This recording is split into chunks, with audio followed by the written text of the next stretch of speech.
Previously on ball season, the Cougars stumbled out of the gate with a 3-3 record. They faced tough losses against Sun Prairie East, one of the state's top teams, falling to them twice. A formidable matchup against Verona and pitcher Jack Detienne, whose 92-mile-per-hour fastball proved difficult to overcome, also ended in defeat. Now, the Cougars are determined to turn things around. With a renewed focus, they aim to string together a series of victories, climbing both the Big 8 standings and the state rankings. In the highly competitive Big 8 Conference, where some of the best teams in Wisconsin vie for supremacy, every game is crucial. The Cougars must remain diligent and cannot afford to take any opponent lightly. Next on their journey is a trip to Dockhounds Stadium, the home of the MLB Partnership League's Lake Country Dockhounds, where they'll face the 3-1 Raccoons in a non-conference game. The stage is set for the Cougars to prove their mettle and begin their ascent. This is Ball Season, Chapter 2.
After a series of frustrating rainouts, the Janesville Craig High School baseball team finally saw the sun break through the clouds.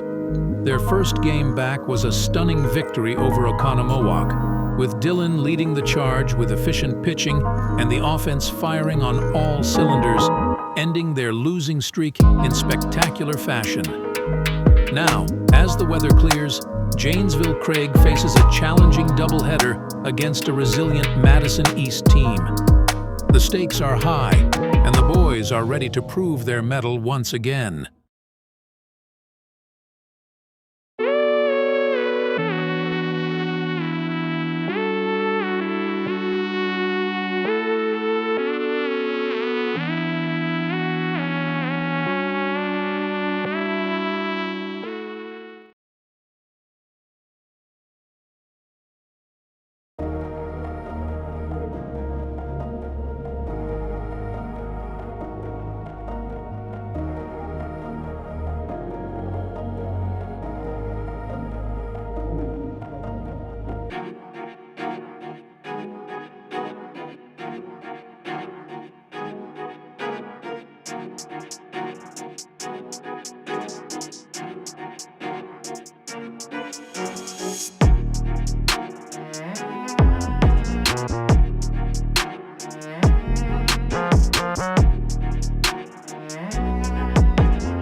clear skies, the Janesville Craig High School baseball team took the field for a long-awaited doubleheader against Madison East at Veterans Field in Riverside Park.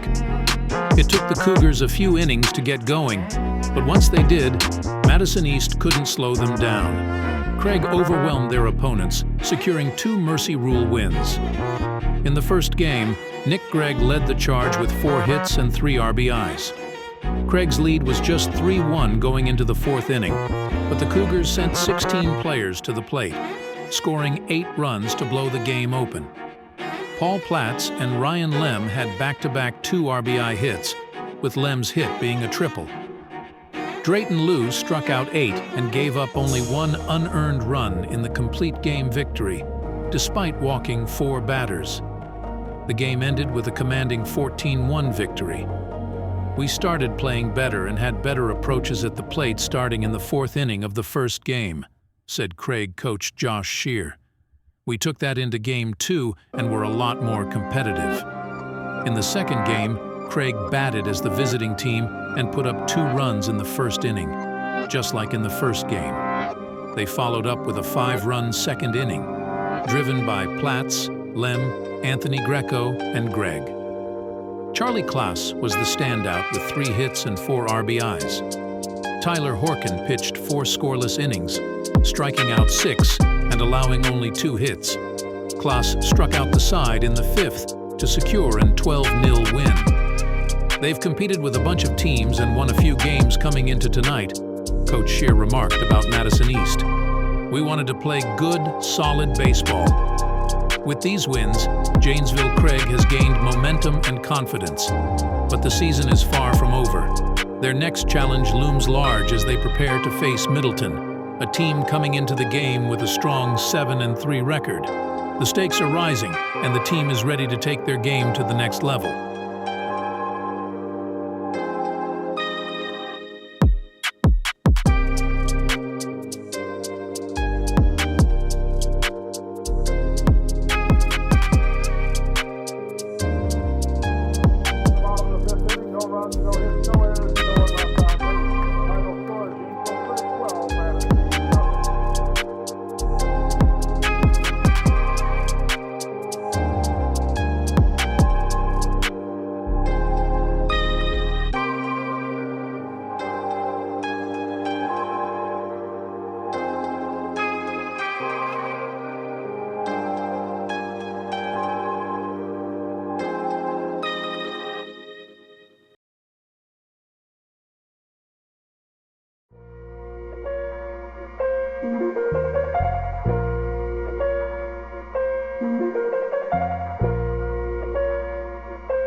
During his pregame bullpen session leading up to his start against Middleton, Janesville Craig pitcher Drayton Liu said he had a good feeling about the game to come.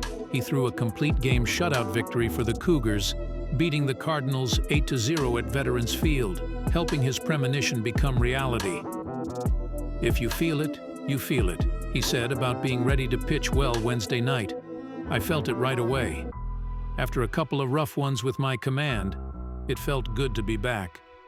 Liu scattered 6 hits over 7 innings and didn't issue a walk. His teammates played error-free defense and helped Liu wiggle out of a couple of jams over the course of the game.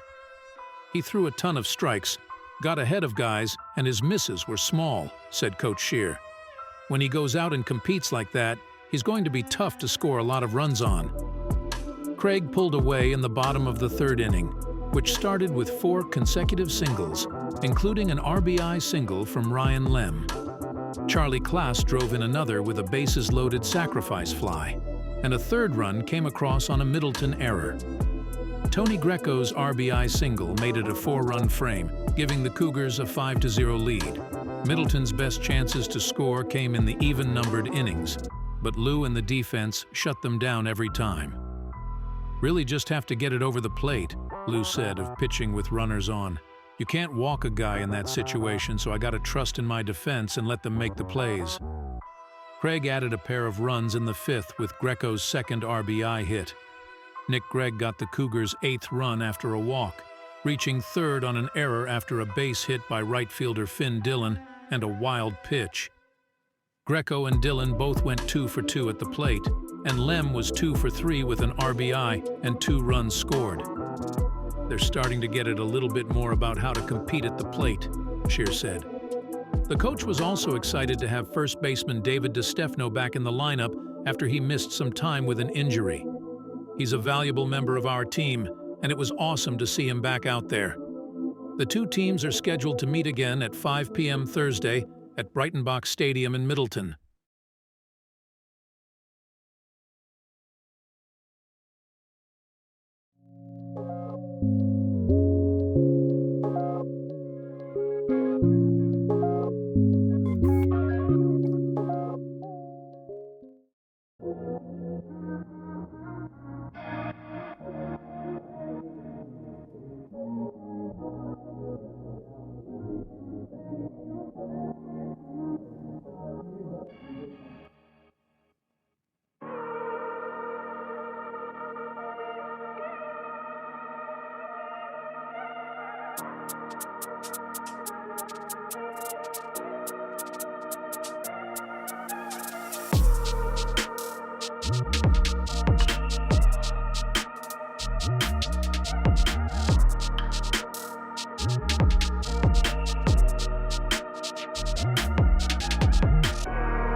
Ryan Lem's first prep home run was a grand slam to put Janesville Craig ahead of Middleton in the fourth inning, but the Cardinals bounced back and took advantage of some sloppy play to beat the Cougars 7-6 in Middleton for a split of the season series. Middleton built a 4-0 lead through 3 innings, thanks in part to a couple of Craig errors and a 2-run second for the hosts. We had a misplay early, then it snowballed and we were down 4-0, Craig coach Josh Shear said. The Cougars' rally in the fourth started with a Drayton Lou single. With 1 out, Nick Gregg took a walk, then back-to-back singles by Finn Dillon and Ben Schaffner scored 1 run and loaded the bases. Another run scored when Paul Platts drew a walk. Middleton changed pitchers, setting the stage for Lem to smash a no-doubter to right field to put his team up 6-4. The Cardinals got a run back in the bottom of the 5th, then their first 4 hitters in the bottom of the 6th reached base with runs scoring on an error at shortstop and an RBI single from Kevin Sheehan to make it 7-6. They executed better than us in a sloppy game for both teams, Shear said. We did not deserve to win.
Janesville Craig was clicking in all facets Tuesday night against Sun Prairie West. Ryan Lem had 3 hits, 2 of them doubles, and drove in a pair of runs, and Drayton Lou threw a complete game shutout as the Cougars, 8-4 overall, 6-4 in the Big 8, beat the Wolves 6-0 in Sun Prairie.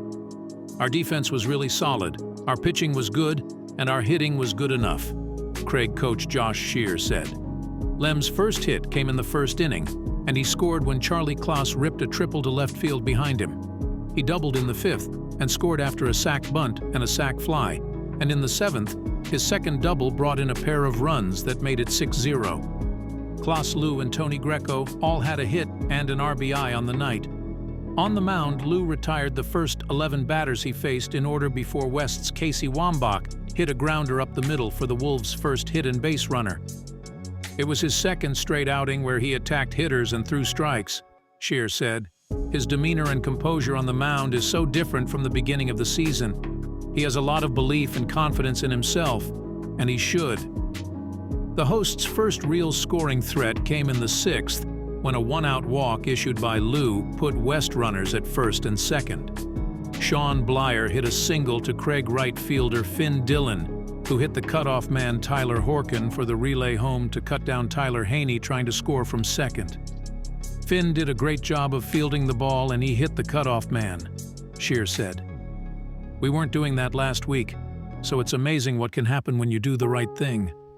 The Cougars have games in each of the next 2 days. Both will be at home at 5 p.m., with Verona at Riverside Park on Wednesday and West, coming down for the rematch Thursday. Craig gets the pleasure Wednesday of facing Wildcats ace Jack Detienne, a Xavier University recruit, for the second time on the season. "You got to find a way to put the ball in play against him and hope he doesn't have his A game," Shear said. Tim Seaman, Janesville Gazette.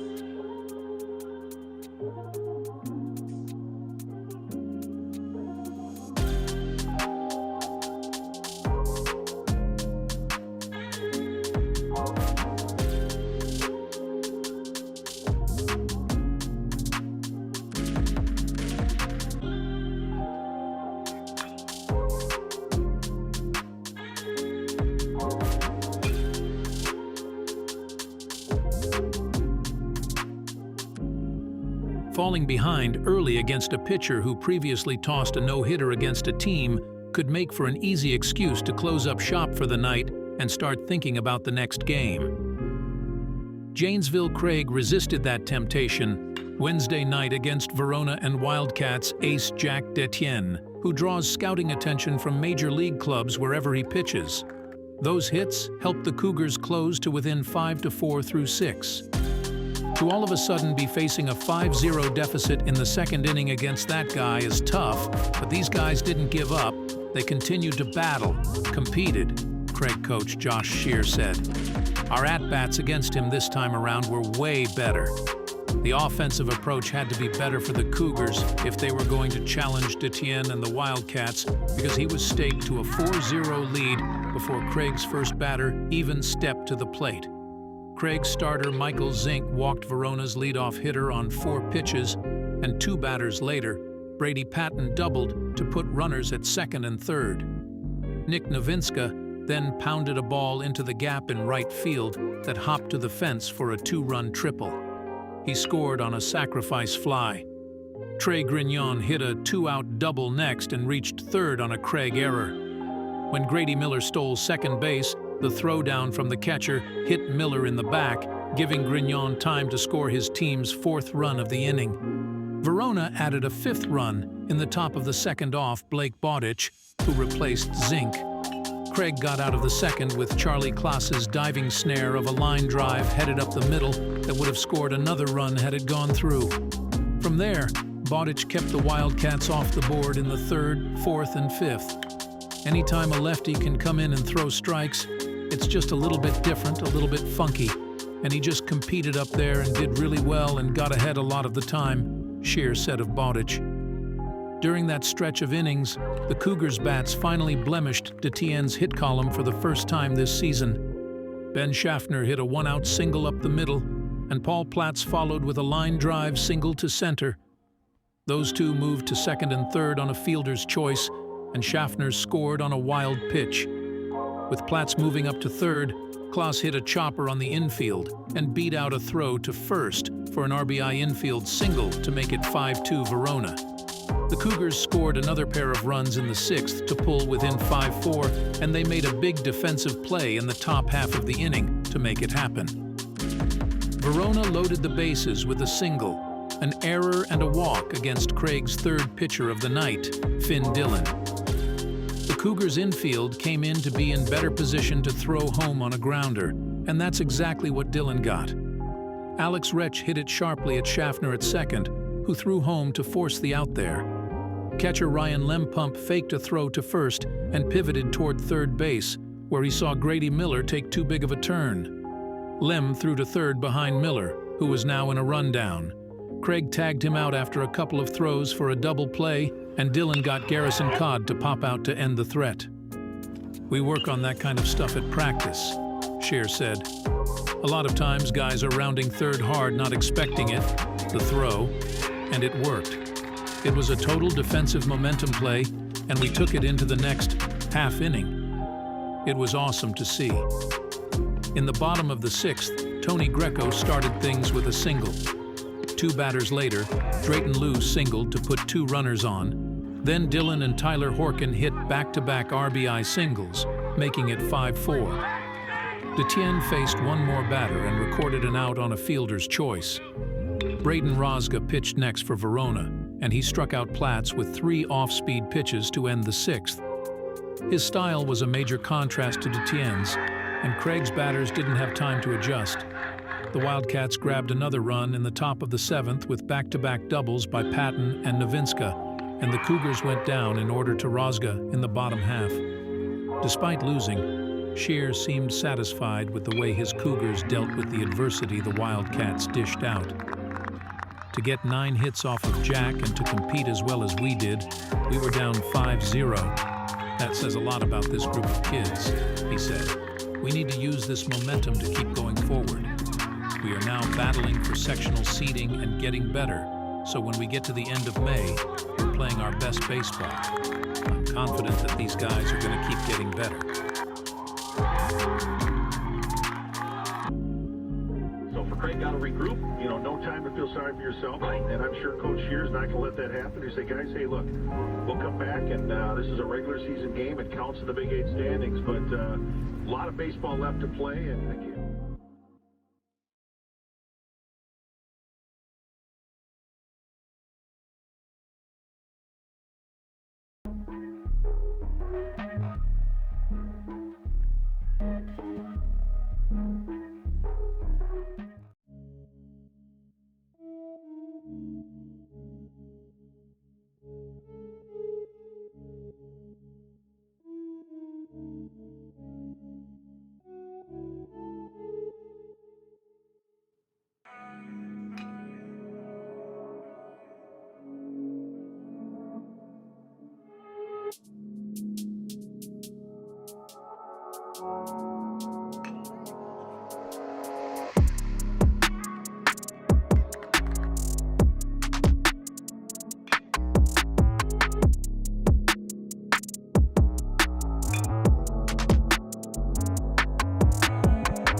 Paul Platts made his varsity pitching debut and threw 3 2/3 scoreless innings and got down a bunt that helped trigger a go-ahead 3-run rally in Janesville Craig's 4-2 win over Sun Prairie West at Veterans Field at Riverside Park on Thursday night.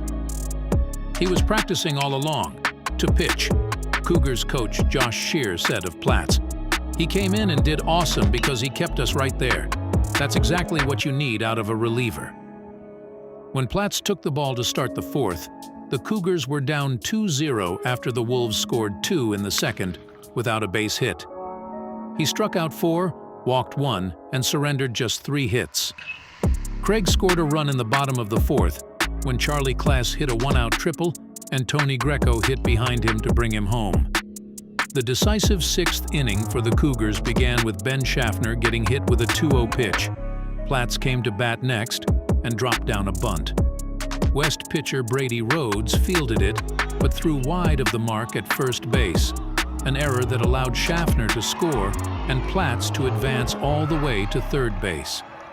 Klaas delivered a one-out RBI single up the middle, and Greco drove in his second run of the night with a sacrifice fly to close the book on the scoring. We battled, and we didn't get too down when it didn't go our way early, Scheer said. We just continued to fight till the end. The Craig coach also highlighted a pair of defensive plays in the outfield. Carson McCormick doubled off a base runner in the first to defuse one potential rally. Then in the seventh, Finn Dillon chased down a fly ball off the bat of Casey Wambach that had potential to go for extra bases. If he gets that double, who knows? We might still be playing, Scheer said. Craig's next game is scheduled for 5 p.m. Tuesday at Riverside Park against Janesville Parker. Scheer said he and Vikings coach Kerry Michaels will be monitoring the weather forecast, and if the outlook doesn't look good for Thursday, the teams could play a doubleheader Tuesday.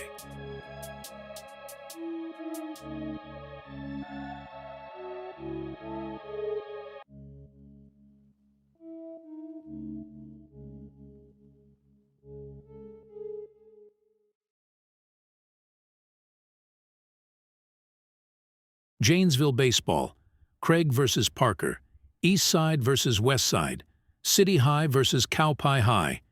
Any way you slice it, the Janesville Craig versus Janesville Parker baseball rivalry spans generations. Each side boasts a state title, Parker's in 1977 and Janesville Craig in 83, 84, 98, and most recently in 2015. In the 19 spring baseball seasons, from 1974 to 1992, the city has had a WIAA state tournament representative in 13 of them, including Craig's back-to-back championship runs in 83 and 84.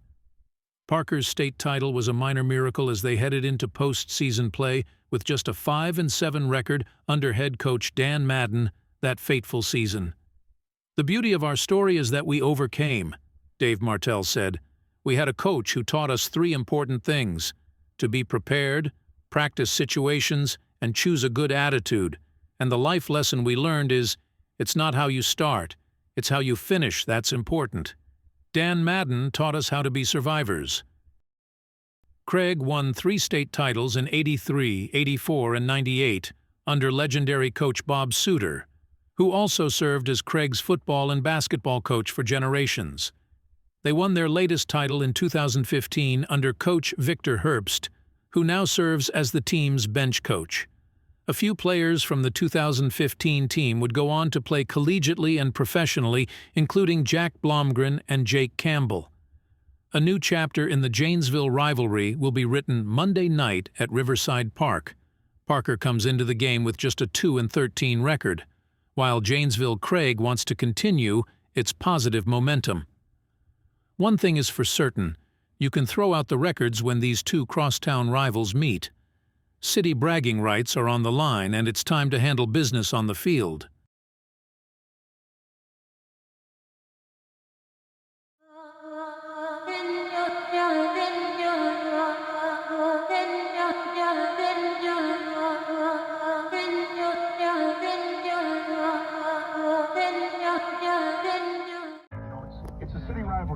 Craig's dominated the series the last 8-9 years, but still, you never know with these two teams. We also remember, maybe it was Kerry Michaels' first year when the Vikings stunned the top-ranked Cougars 1-0 in a postseason game. So anything can happen, but again, come on out here, a beautiful day for baseball. We've also got Duffy Dillon's got a cookout going on the right field line. So if you come down, doesn't matter if you're a Parker or Craig fan, wear blue or green, it doesn't matter. Go down, stop down there, get something to eat, and then get yourself ready for a game at 5 o'clock. Drayton Liu plunked the first 2 batters he faced Monday night. Those hit-by pitches ended up as the only kind of hits on the Janesville Craig senior pitcher's stat line against crosstown rival Janesville Parker on Monday. He and Michael Zink combined to no-hit the Vikings, and Cougars shortstop Charlie Klaas hit his first career home run, A grand slam to bust open the game in the third inning, in Craig's 10-0 mercy rule win over Parker. Lou started on the mound and pitched 5 innings, striking out 9 Vikings, but the start to his game was not ideal. He hit Parker's Keegan Skrzipchak with the first pitch out of his hand, then fell behind J.J. Douglas in a 2-1 count before hitting him as well.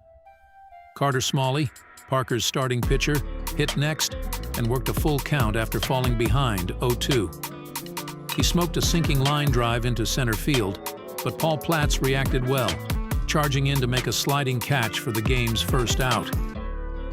Max Monroe came up next and hit a ground ball deep into the hole between Klaas at shortstop and Nick Gregg at third base. Klaas gloved it and forced Skrzipchak out at third. Lou struck out Nathan Hotch next to strand 2 Vikings runners and get out of the inning. "I managed to calm the nerves down," Lou said. "Crosstown rival. First time I've played in a game like this." When he returned to the mound for the second, he was fully locked in. Lou set Parker down in order in the second and third with 5 strikeouts. Smalley walked to start the fourth inning, but 2 more strikeouts helped Lou escape that frame unscathed. "If he just throws strikes, he can be so effective," Scheer said of Lou. "His last 2 starts, all he did was get ahead and pound the zone. If he does that, he'll be just fine." Offensively, Craig got an unearned run in the first inning after Platz led off with a hard-hit ground ball double down the left field line. Smalley caught Platz hopping toward third on a pickoff throw, and the Vikings had the Cougars Jr. in a rundown. A bobbled toss between Parker fielders turned into a rushed throw that flew over the third baseman's head, allowing Platz to cruise home. He scored 3 of his team's 10 runs. In the third inning, Tyler Horkin led off with a walk, and Ben Schaffner followed with a bunt base hit down the first base line to bring the top of the order up. Platz walked as well, then Ryan Lem hit an RBI single to center, the first of 2 run-scoring hits he had in the game. That brought Klaas to the plate with the bases full of Cougars. He jumped on the first pitch he saw and pounded it over the left field fence to clear the bases and make it 6-0 Craig. "It was my first one in my life, so I didn't know what was going on really," Klaas said of his homer. "I was just expecting to have to run hard. When it got over, I was pretty much at second base." The Cougars scored twice in both the 4th and 6th innings. Lou exited the game after the 5th with 85 pitches on his ledger, and Michael Zink came on and struck out the side around a 1-out walk in the 6th. Appropriately, Lou drove in the game-ending 10th run. After the game, Michaels rued his team's missed opportunity in the first against one of the best pitchers they've faced this season. "He's legit," Michaels said of Lou. "He's right up there with the best guys we've faced all year." Both city teams are scheduled to play Wednesday with Parker at home against Sun Prairie West and Craig at Elkhorn. The second regular season conference game between the rivals is set for 5 p.m. Thursday at Riverside Park. "We know they're going to bring a different energy, a different feel for the game, Thursday, so we got to come ready and we just have to take it to them right away," Scheer said. Parker was all Cougars. Drayton Lou got the start, Michael Zink mopped up, and they combined to no-hit the Vikings. Charlie Klaas had a grand slam. Ryan Lem 2 for 4 with a double. Paul Platz a double, and a 10-0 win for Janesville Craig in 6 innings, a run rule victory over Janesville Parker.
Ryan Lem went 2 for 3 with an RBI, and so did Finn Dillon, who also pitched 5 strong innings as Janesville Craig beat Elkhorn 5-2 in a non-conference game Wednesday in Elkhorn.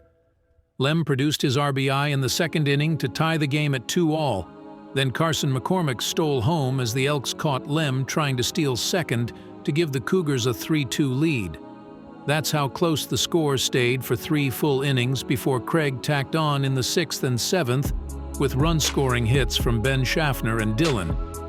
Before Schaffner and Dillon delivered late, Cougars coach Josh Shear said his team missed some opportunities to cash in more runs. "We didn't execute very well when we needed to," he said. "It was another game full of teaching moments, and we will use it to get our team better and prepare for the rest of the season." Dillon struck out 6 Elks and gave up Elkhorn's 2 runs, 1 earned, on 5 hits and 2 walks.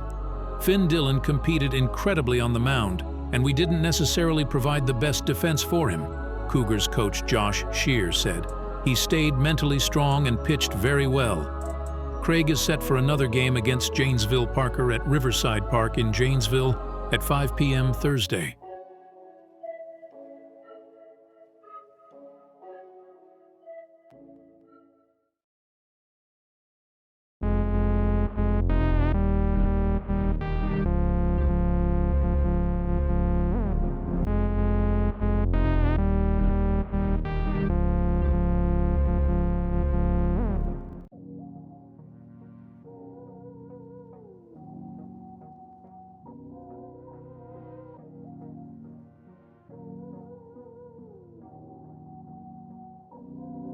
Step out for a couple of minutes, come back and get the opening pitch here between Craig and Parker. Baseball intra-city time on WCLO Janesville Beloit and streaming on the Big Radio app.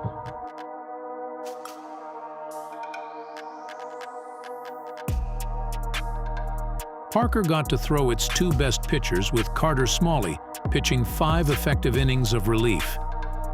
Max Monroe and Tavine Schnook both had 2 RBIs as Parker beat Craig 6-4 at Veterans Field at Riverside Park for the team's first win in the rivalry since May 29, 2021. "We've been wanting it all season long. We've been saying how we want to come out and beat Craig. And to actually do it my senior year, it just means a lot," Smalley said. Smalley, one of Parker's few seniors, also had 2 hits, an RBI, and a run scored, one of 2 the Vikings got in the bottom of the 6th after the Cougars tied it at 4-all in the top of the inning.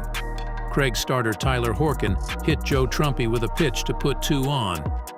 Horkan came out of the game in favor of Michael Zink, and an attempted pickoff throw to second base went into center field instead when nobody covered the base, allowing Douglas to move to third. Gabe Bowers bunted to get a runner to second, which brought Schnook to the plate next.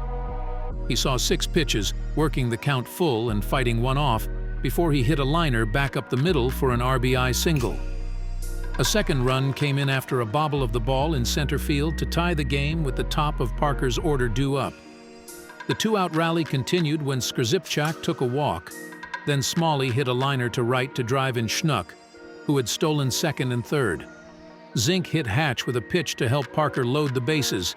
Then Monroe took a walk to make it a 4-2 ball game. The Cougars put together a 2-run, 2-out rally of their own to tie the game back up in the 6th. Smalley struck out the first 2 Craig batters of the inning, but Platts walked and Lem got hit by a pitch for the second time to reach. A passed ball moved them to third and second, and Klaas drove them in with a base hit. But instead of letting Craig get the momentum, Parker responded with its go-ahead rally to send off its seniors with a massive win, just the team's 3rd of the season. Klaas, pitching for Craig at this point after starting the game at shortstop, caught Skrzipczak leaning off first with a pickoff throw.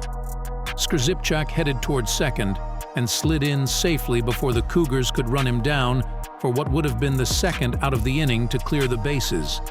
He was safe instead, and Smalley worked a walk that put 2 men on. Then Nathan Hatch put a bunt down along the first base line. Craig catcher Anthony Greco picked it up, but his throw hit Hatch in the back and rolled through the infield, allowing Skrzipczak to score and restore Parker's lead. The result could end up being a drag on the Cougars when Shear and Michaels meet with the other coaches in their sectional bracket to determine postseason seeding. "Hopefully these guys use this as a big-time learning moment," Shear said. "This is a big win for Parker and a big loss for us. I hope this kind of stings these guys. We have a huge week coming up and we got playoffs here in 2 weeks. If we don't use this as a learning moment, I don't know how far we're going to go." I'm stunned. I mean, kudos to the Vikings, and for Craig, I mean, it's not season-ending. It's one game, but I think for the Cougars, a lot to take from today and going forward, and I'm sure the message afterward is, guys, hey, we got no one to blame but ourselves. We didn't execute. We didn't get the job done. Hats off to Janesville Parker on just a gutty performance. As mid-May approaches, the Cougars' season stands at a crossroads, much like the 5 Points intersection. On one hand, the Cougars have surged, winning 8 of their last 11 games, climbing steadily in the Big 8 conference standings and the WIAA rankings. On the other hand, a recent loss to their crosstown rivals, Janesville Parker, has left the entire East Side bewildered. Even Edmund at Italian House, known for keeping his head on straight, is puzzled by this unexpected turn of events. Since the start of the 2022 season, Janesville Craig had dominated the intracity baseball rivalry against Janesville Parker. The Cougars outscored the Vikings 54-3 across 4 games during the 2022 and 2023 seasons, including a staggering 22-0 victory. But as we've seen, when these two teams meet, records and past performances can be thrown out the window. Now the Cougars face a defining moment. They can either let this loss shape their season negatively, leading them to falter as the playoffs approach, or they can use it as a catalyst to tighten their game, driving them to play their best baseball when it matters most. The path they choose will determine the rest of their season. Stay tuned as we follow the Cougars' journey, seeing which direction they take at this pivotal juncture. Next on Ball Season, Chapter 3. The Cougars don't have time to drown their sorrows from the crosstown rivalry loss. With 5 games on the docket for the week of May 13th, the challenges are relentless. The team faces a tough trip to Beloit to take on the Purple Knights. 2 critical matchups with Madison Memorial, who sit just ahead in the Big 8 standings, loom large. Madison Memorial's dominant right-handed pitcher, Cashton Jones, is ready to test the Cougars' resolve. And on Saturday morning, they travel to Lake Geneva to face Badger, one of the best teams in their sectional, in a high-stakes non-conference game. The pressure is on as the Cougars head down the home stretch of their regular season.